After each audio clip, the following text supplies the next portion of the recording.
after watching the boss play, I want to play some too. So let's jump in the pool, see if we can't get somebody. All right. And how about in inspiration from the boss, we'll play like the boss. And we're supposed to go here. I have no memory of this.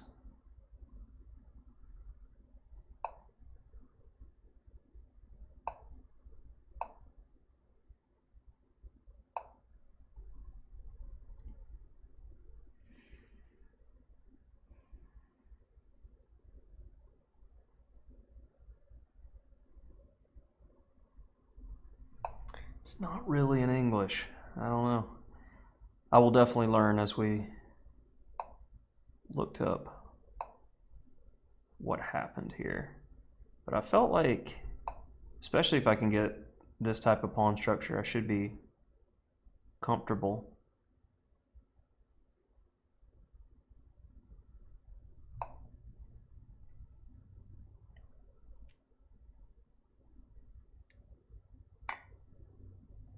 Bishop a6.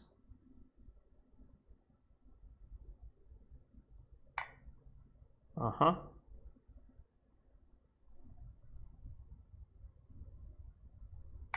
I expect bishop e3. I'll go queen a5.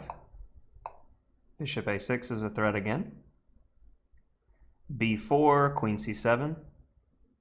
Maybe queen d8. I want the c7 square for the knight. Let's go ahead and do that. Kind of forces his hand there a bit.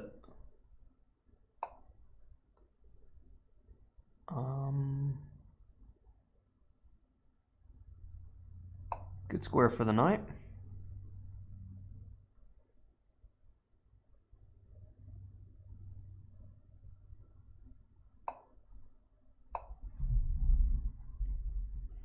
d4 gets kind of annoying here. Probably good. Let's go here. That way we're threatening to take since he moved the knight.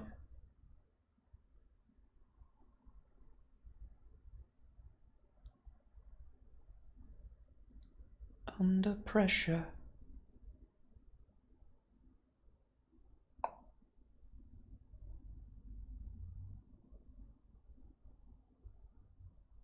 If queen c5, b4. So I am going to go queen b6. So if he goes there, I have d4 with tempo. c5, I have knight takes c5. c5 could have been a good deflection had I not have the interesting posted knight.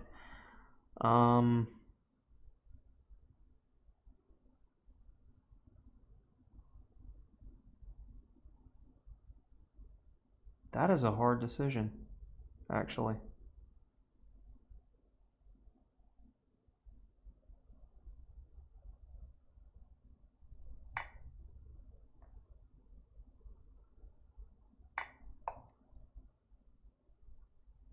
I want that square for future taking. All right, he's going for that. So let's not allow that.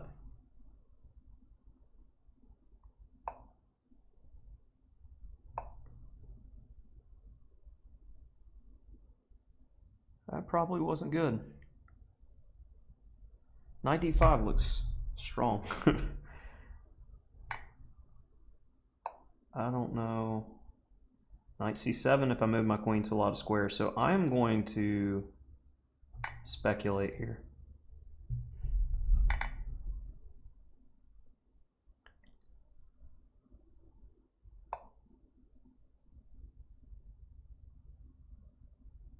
All right, I feel like I need to do that in order to give myself some outs. Bishop b7 immediately could like lead to queen f2. He starts coordinating against the pawn. All right, here, at least it's protected.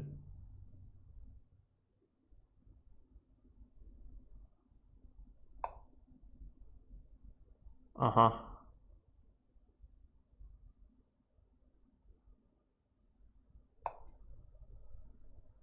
Rook c5, I expect.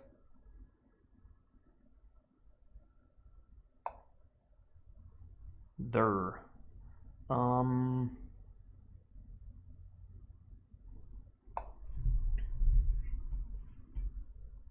Yeah, that was so dumb. Rook c7 just like won. And my plan was to do that.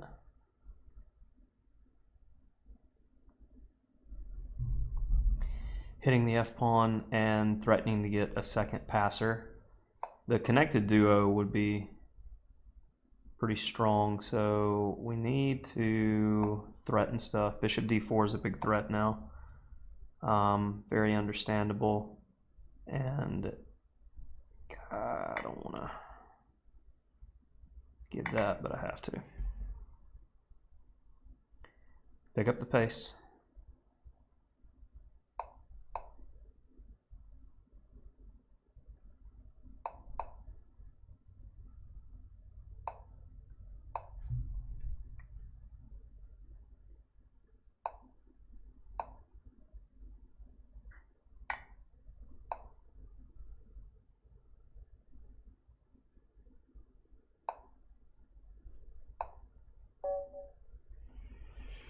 Speed!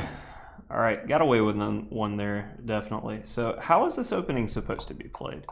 I haven't seen this line in the Rossolimo in some time. I know knight f6, it's like Alekhine type ideas, and the knight can go to c7 to bother the bishop. I'd seen that before. I had a game in 2004.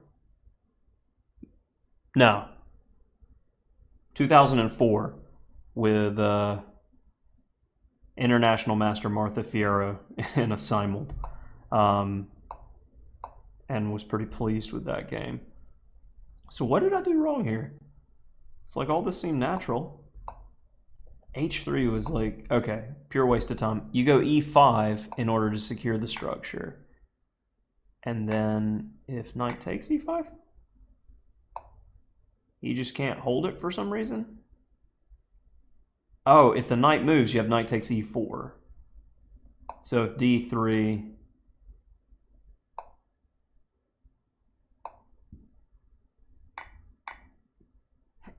Makes sense. Okay. Yeah, E5 is a move it wasn't on my radar at all. I don't like the idea of shutting down my bishop long term, but hey, it's a position, definitely. I went with something closer to what I knew. I was expecting ED and getting this structure. And I thought to myself, you know, the double pawns, they're not the greatest, but I felt good about the B pair in the open position, so I felt that that would be compensation, and I was right.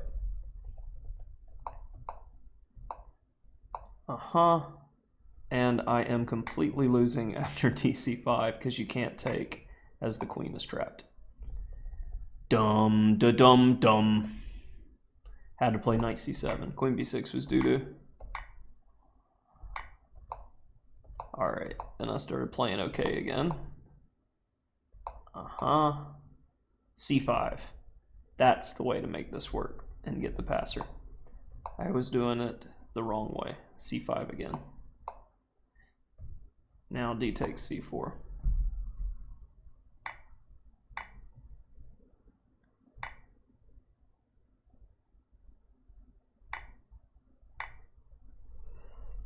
Missed that the E-pawn was hanging. It's amazing the difference that it makes when you're comfortable with the structure.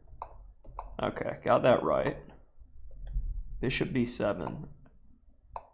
I guess we're baiting them. Yeah.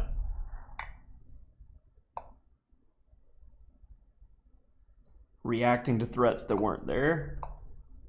Yeah, this just wasn't my game at all. Knight F4. Much better, keeping tension, threatening the fork. Level of play was so bad. Okay, rook takes D5 wasn't complete trash.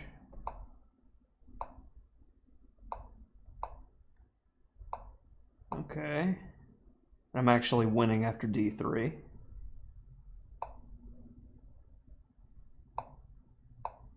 Nice.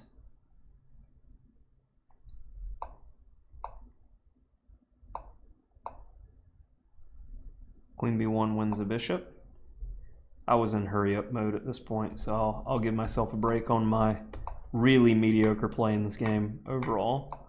And when you have 9 seconds and your opponent has 12, you go into hunker down mode. And yeah, hanging the bishop never helps. But I was looking to flag my opponent who was still playing at the same pace. And that's one of those differences that will make 50 to 100 points difference in rating in a category. A player can play a great game from start to finish, but if they get into a scramble and can't scramble, there's different levels to it. I would say from where my bullet rating is at, percentile, if there's 5 levels of scramblers, I'm at like level 4. But then when you look at players like Magnus, and in that last video that I just popped out for you guys, like, speed is unlimited. They have that next gear that only a handful of players have. That's level 5. There's a few hundred people in the world that can play that fast. Take a look at Andrew Tang and what he can do, and you can't touch that type of speed. It's just unbelievable. Respect.